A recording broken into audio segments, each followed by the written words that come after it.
Hi everybody. Today I was thinking about discussing the importance of emotional and spiritual boundaries and what they are, because I continually come across people who either don't know what boundaries are, or don't know how to put them in, or don't know why they're important. And I used to be one of those people, and I learnt the hard way many times until I finally learnt why I need to have emotional and spiritual boundaries. And it started off when I'd noticed I could be quite happy, high vibration, feeling good in myself, and then be around people that weren't feeling good in themselves, give a bit of myself to them, and then come away feeling really depleted, really heavy, really low, and they'd often go away feeling really happy or rejuvenated or a little bit better than they were. And this went on for years. I couldn't get it.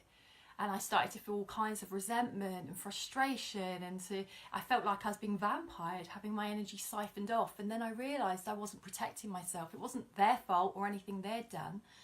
And what was happening was, I'm such an open book that emotionally and spiritually, I just walk into situations, I wouldn't evaluate them. I wouldn't protect myself by thinking, right, I'm only going to give a little bit of myself, or I'm only going to take on board a little bit of what they're saying, and there is my buffer, there is my boundary, so that their emotions and their stuff stays theirs and mine stays mine. So I haven't just gone in as a total open book, given myself, and then felt, pulled down, because it's like a sponge being saturated, just absorbing other people's stuff. So now my boundaries are, I hear and I listen and I can feel, but I don't allow myself to feel their stuff as if it was my own. I'm very aware in my mind, this isn't my stuff, this is their stuff that I'm hearing and dealing with, so that I come away untainted by their experience, and then they can own their stuff and start to build themselves up.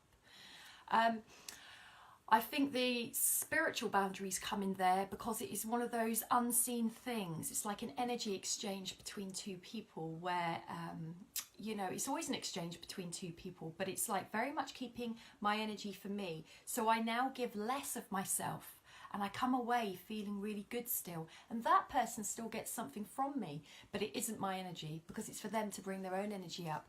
I think that links in with emotional boundaries as well. It's very similar in your everyday interactions.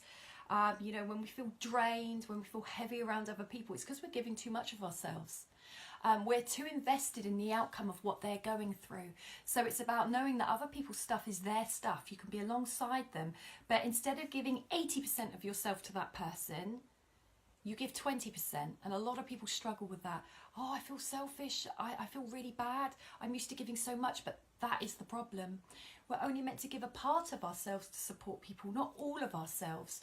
So we can still empower ourselves. We can still be strong. We keep our 80% because our priority is actually ourselves, protecting ourselves, keeping ourselves well. And then we can give that 20% to them, because that's 20% more than they had previously. And 20% is really a lot, but it's getting those scales right. If we're giving more of ourselves to people than we're keeping for ourselves, that's when our boundaries aren't in there. And it's knowing that our boundaries are what we will allow and what we won't allow.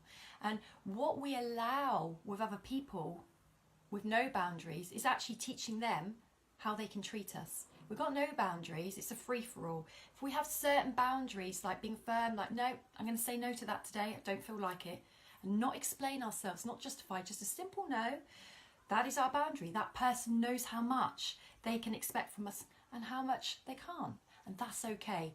That's where it gets messy. That's where people come up with all kinds of things of guilt, feeling bad. But saying no to others is saying yes to self, and it has to be you at the start all the time. And then you're in a good, strong place with those boundaries of, nah, I'm not going to do that today. I'm not going to give that today. Not up for that today.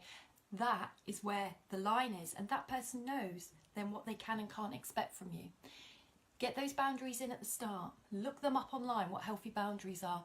When you meet people, you're teaching them. You're modelling to them who you are, what you'll accept, what you won't accept. It's a great starting place. It keeps you strong.